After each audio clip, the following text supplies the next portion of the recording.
Hi ಅಂತಂದರೆ ನನ್ನ ಹೆಸರು ಕಿರಣ್ ಕುಮಾರ್ ಐಜೆ ಅಂತ. ನಾನಿವತ್ತು ಯಾವ ವಿಚಾರದ ಬಗ್ಗೆ ಮಾತಾಡ್ತೀನಿ ಅಂದರೆ, ಒಗ್ಗಟ್ಟಿನಲ್ಲಿ ಬಲವಿದೆ ಅನ್ನೋ ಮಾತನ್ನ ನಾನು ಕೇಳಿರ್ತೀನಿ, ನೀವು ಕೇಳಿರ್ತೀರಾ. ಆದರೆ ನಮ್ಮದೇ ರಾಜ್ಯದ ಬೆಳಗಾವಿ ಜಿಲ್ಲೆಯ ಗೌಂಡವಾಡ ಎಂಬ ಪುಟ್ಟ ಗ್ರಾಮದಲ್ಲಿ ಒಗ್ಗಟ್ಟಿನಲ್ಲಿ ಬಲವಿದೆ ಅನ್ನೋದನ್ನ ಆ ಗ್ರಾಮದ ಜನರು ನಿರೂಪಿಸಿ ತೋರಿಸಿದ್ದಾರೆ. ಆ ಗ್ರಾಮದ ಜನರು ಒಗ್ಗಟ್ಟಿನಲ್ಲಿ ಬಲವಿದೆ ಅನ್ನೋ ಮಾತನ್ನ ಯಾವ ರೀತಿಯಲ್ಲಿ ನಿರೂಪಿಸಿ ತೋರಿಸಿದ್ದಾರೆ ಅಂದರೆ, ಅದೇ ಗೌಂಡವಾಡ ಎಂಬ ಗ್ರಾಮದಲ್ಲಿ ಒಂದು ಭೈರವನಾಥ ದೇವಾಲಯ ಅಂತ ಇರುತ್ತೆ.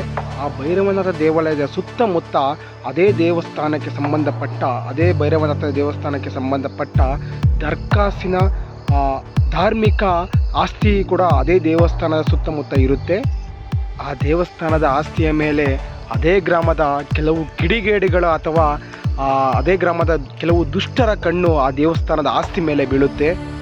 ಕಿಡಿಗೇಡಿಗಳು ಆ ದೇವಸ್ಥಾನದ ಸುತ್ತಮುತ್ತಲಿರುವ ಆ ಜಮೀನನ್ನು ಹೇಗಾದರೂ ಮಾಡಿ ಲಪಟಾಯಿಸ್ಕೊಳ್ಬೇಕು ಅನ್ನೋ ಉದ್ದೇಶದಿಂದ ಆ ದೇವಸ್ಥಾನದ ಆಸ್ತಿಯ ಮೇಲೆ ತಮ್ಮ ವಾಹನಗಳ ಪಾರ್ಕಿಂಗ್ ಮಾಡುವುದು, ಆ ದೇವಸ್ಥಾನದ ಆಸ್ತಿಯಲ್ಲಿ ಕಟ್ಟಡಗಳನ್ನು ಕಟ್ಟೋದು, ಆಮೇಲೆ ಅಲ್ಲಿ ವ್ಯವಹಾರಗಳನ್ನು ಮಾಡೋದು, ಆ ದೇವಸ್ಥಾನದ ಆಸ್ತಿಯಲ್ಲಿ ನಾವು ಅನುಭವವಾಗಿದ್ದೀವಿ ಅಂತ ತೋರಿಸ್ಕೊಳ್ಳುವಂತಹ ಎಲ್ಲ ಕಾರ್ಯಗಳನ್ನು ಅವರು ಮಾಡ್ತಾ ಇರ್ತಾರೆ.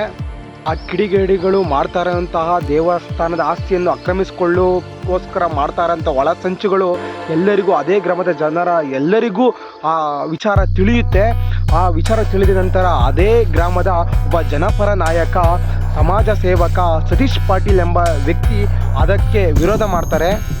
ಸತೀಶ್ ಪಾಟೀಲ್ ಎಂಬ ವ್ಯಕ್ತಿ ಅವರ ವಿರುದ್ಧ ಏನಂತ ವಿರೋಧ ಮಾಡ್ತಾರೆ ಅಂದರೆ, ಈ ಆಸ್ತಿ ಗ್ರಾಮದ ದೇವಾಲಯದ ಆಸ್ತಿ ಆಗಿರೋದ್ರಿಂದ ಈ ಗ್ರಾಮದ ಪ್ರತಿಯೊಬ್ಬ ಸಾರ್ವಜನಿಕನಿಗೂ ಈ ಆಸ್ತಿಯ ಮೇಲೆ ಹಕ್ಕು ಇರುತ್ತೆ ಅಂತ ವಿರೋಧ ಮಾಡ್ತಾರೆ.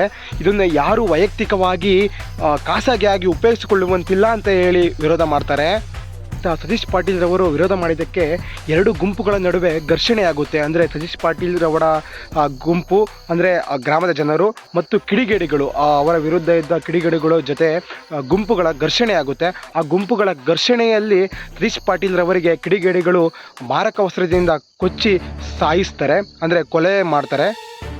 ನಂತರ ಆ ಊರಿನ ಜನರಿಗೆ ತುಂಬ ನೋವಾಗುತ್ತೆ. ನ್ಯಾಯ ಕೇಳಕ್ಕೆ ಹೋದವ್ರನ್ನೇ ಕೊಚ್ಚಿ ಸಾಯಕುದ್ರಲ್ಲ ಅನ್ನೋ ನೋವಾಗುತ್ತೆ. ಯಾಕಂದರೆ ಎದುರುಗಡೆ ಅನ್ಯಾಯ ಆಗ್ತಿದ್ರು ಅದ್ರ ವಿರುದ್ಧ ಧ್ವನಿ ಎತ್ತೋರು ಇಲ್ಲಿ ತುಂಬ ಕಡಿಮೆ. ಅಂಥದ್ರಲ್ಲಿ ಒಬ್ಬ ವ್ಯಕ್ತಿ ಧ್ವನಿ ಎತ್ತಿದ್ದಾನೆ ಅಂದರೆ ಆ ಧ್ವನಿ ಎತ್ತಿರೋ ವ್ಯಕ್ತಿಗೆ ಕೊಲೆ ಮಾಡಿದ್ರಲ್ಲ ಅಂತ ಆ ಗ್ರಾಮದ ಜನರಿಗೆ ತುಂಬ ನೋವಾಗುತ್ತೆ. ಕೊಲೆಯಾದ ವ್ಯಕ್ತಿಗೆ ಹೆಂಗಾದರೂ ಮಾಡಿ ನಾವೆಲ್ಲರೂ ಸೇರ್ಕೊಂಡು ನ್ಯಾಯ ಕೊಡಿಸ್ಬೇಕು ಅಂತ ಇಡೀ ಗ್ರಾಮದ ಜನರು ನಿಂತ್ಕೊತಾರೆ ನ್ಯಾಯದ ಪರವಾಗಿ. ಯಾಕಂದರೆ ಅವ್ರಿಗೆ ಅರ್ಥ ಆಗಿರುತ್ತೆ, ಆ ವ್ಯಕ್ತಿ ಅವನ ವೈಯಕ್ತಿಕ ವಿಚಾರಕ್ಕೋಸ್ಕರ ನ್ಯಾಯ ಕೇಳಕ್ಕೆ ಹೋಗಲಿಲ್ಲ, ಈ ಗ್ರಾಮದ ಪ್ರತಿಯೊಬ್ಬ ನಾಗರಿಕನಿಗೂ ನ್ಯಾಯ ಕೊಡಿಸ್ಬೇಕು ಅನ್ನೋ ಉದ್ದೇಶದಿಂದ ಅವನು ನ್ಯಾಯ ಕೇಳಕ್ಕೆ ಹೋಗಿ ಅವನು ಕೊಲೆಯಾಗಿದ್ದು ಅಂತ ಆ ಗ್ರಾಮದ ಜನರಿಗೆ ಎಲ್ಲರಿಗೂ ಅರ್ಥ ಆಗಿರುತ್ತೆ. ಗ್ರಾಮದ ಪ್ರತಿಯೊಬ್ಬ ಸಾರ್ವಜನಿಕನಿಗೋಸ್ಕರ ನ್ಯಾಯ ಕೇಳಕ್ಕೆ ಹೋಗಿ ಅವನು ಕೊಲೆಯಾಗಿದ್ದಾನೆ, ಆ ವ್ಯಕ್ತಿ ಕೊಲೆಯಾಗಿದ್ದಾನೆ. ಅವನ ಸಾವಿಗೆ ನಾವೇ ಈ ಗ್ರಾಮದ ಜನರೇ ನ್ಯಾಯ ಕೊಡಿಸ್ಬೇಕು ಅಂತ ಹೇಳಿ ಅವರ ಮನೆಯವರು ಸೇರಿ ಒಗ್ಗಟ್ಟಾಗಿ ನಿಂತ್ಕೊಂಡು 2022ರಲ್ಲಿ ಕೋರ್ಟ್ಗೆ ಹೋಗ್ತಾರೆ. 2022ರಲ್ಲೇ ಅವ್ರದ್ದು ಕೊಲೆಯಾಗಿರುತ್ತೆ. ಅವಾಗ ಕೋರ್ಟ್ಗೆ ಹೋಗಿ 2025ರವರೆಗೂ ಕೋರ್ಟ್ ಆಡಿ 2025ರಲ್ಲಿ ಆ ಗ್ರಾಮಕ್ಕೆ ಜಯ ಸಿಗುತ್ತೆ. ಗ್ರಾಮದ ಜನರು ಒಗ್ಗಟ್ಟಿನಲ್ಲೇ ಬಲವಿದೆ ಅನ್ನೋ ಮಾತನ್ನ ಬರೀ ಬಾಯಿ ಮಾತಿ ತಗೊಳ್ದಲೇ ಒಗ್ಗಟ್ಟಿನಲ್ಲಿ ಬಲವಿದೆ ಅನ್ನೋ ಮಾತನ್ನ ನಿರೂಪಿಸಿ, ಅಂದರೆ ಒಗ್ಗಟ್ಟಾಗಿ ಎಲ್ಲರೂ ನಿಂತ್ಕೊಂಡು ನ್ಯಾಯಕ್ಕೆ ಜಯವನ್ನು ತಗೊಂಡು ಒಗ್ಗಟ್ಟಿನಲ್ಲಿ ಬಲವಿದೆ ಮಾತನ್ನ ನಿರೂಪಿಸಿ ತೋರಿಸಿದ್ದಾರೆ.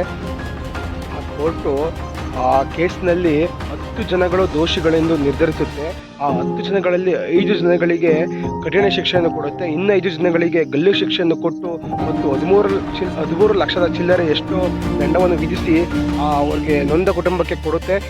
ಆ 5 ಜನಗಳಿಗೆ ದಂಡ ಕೊಟ್ಟಂಥ 5 ಜನಗಳಿಗೆ ಗಲ್ಲು ಶಿಕ್ಷೆಯನ್ನು ಕೊಟ್ಟು ಆ ಗ್ರಾಮಕ್ಕೆ ಜಯವನ್ನು ನೀಡುತ್ತೆ. ಗ್ರಾಮದ ಜನರು ಅನ್ಯಾಯ ಮಾಡಿದಂಥ ವ್ಯಕ್ತಿ ಎಷ್ಟೇ ಬಲಿಷ್ಠವಾಗಿದ್ದರು, ಎಷ್ಟೇ ಬಲಶಾಲಿಯಾಗಿದ್ದರೂ ಜನ ಒಗ್ಗಟ್ಟಾಗಿ ನಿಂತ್ಕೊಂಡ್ರೆ ನ್ಯಾಯ ಸಿಕ್ಕೇ ಸಿಗುತ್ತೆ ಅನ್ನೋದನ್ನ ನಮಗೂ ಸಂದೇಶ ಮುಖಾಂತರ ಅವರು ಆ ಕೇಸಿನ ಮುಖಾಂತರ ನಮಗೆ ತಿಳಿಸಿದ್ದಾರೆ. ನಾನು ಅದಕ್ಕೆ ಈ ವಿಡಿಯೋ ಮುಖಾಂತರ ನಿಮಗೆಲ್ಲರಿಗೂ ತಿಳಿಸೋಣ ಅನ್ನೋದು ಉದ್ದೇಶದಿಂದ ನಾನು ಈ ವಿಡಿಯೋ ಮಾಡಿದ್ದೀನಿ. ಅದಕ್ಕೋಸ್ಕರ ಹೋರಾಡಕ್ಕೆ ಹೋಗಿ ಸಾವನ್ನಪ್ಪಿದಂತಹ ವ್ಯಕ್ತಿಗೂ ಜಯವಾಗಲಿ ಮತ್ತು ಆ ಸಾವಿಗೆ ನ್ಯಾಯ ಕೊಡಿಸಬೇಕು ಅನ್ನೋ ಉದ್ದೇಶದಿಂದ ಹೋರಾಡಿ ನ್ಯಾಯ ಕೊಡಿಸಿದಂತಹ ಆ ಗ್ರಾಮದ ಪ್ರತಿಯೊಬ್ಬ ಜನರಿಗೂ ನನ್ನ ಕಡೆಯಿಂದ ಜಯವಾಗಲಿ. ಜೈ ಹಿಂದ್, ಜೈ ಕರ್ನಾಟಕ ಮಾತೆ, ಜೈ ಭಾರತ್ ಮಾತೆ.